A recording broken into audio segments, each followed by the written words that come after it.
Welcome to the 16th video on our weekly legal update series. In this video, we will be discussing important legal events from 15th February to 20th February 2021.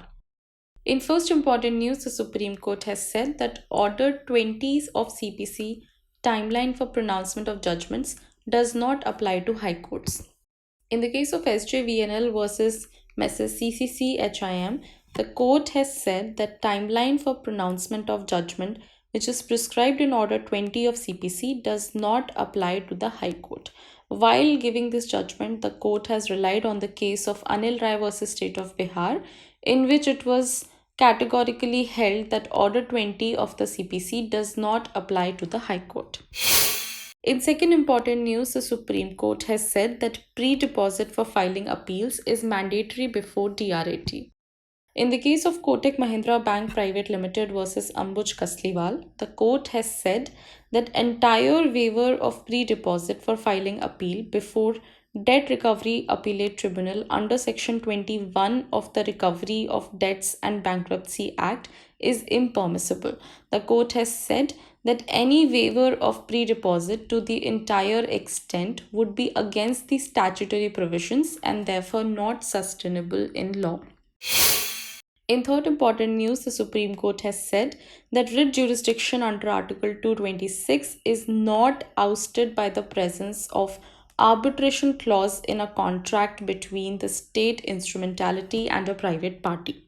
In the case of Unitech Limited versus Telangana State Industrial Infrastructure Corporation, the court has said that presence of an arbitration clause in a contract between state instrumentality and private party would in itself not raise an absolute bar on availing remedies under Article 226 of the Constitution.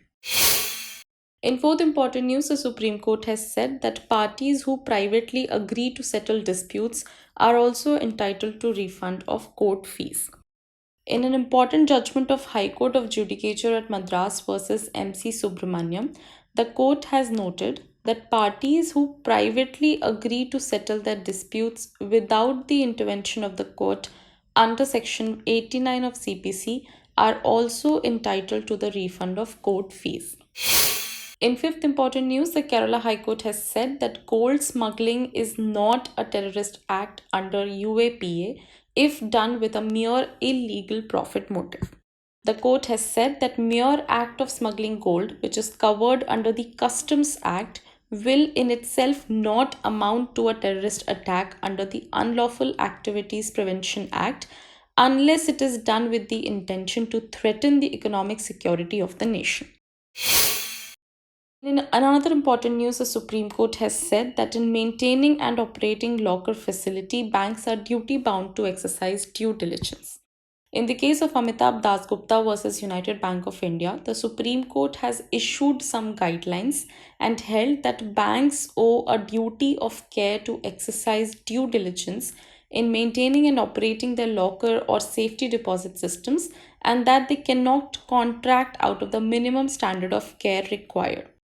This brings us to the end of our video. If you like our content, please like, share and subscribe to our channel.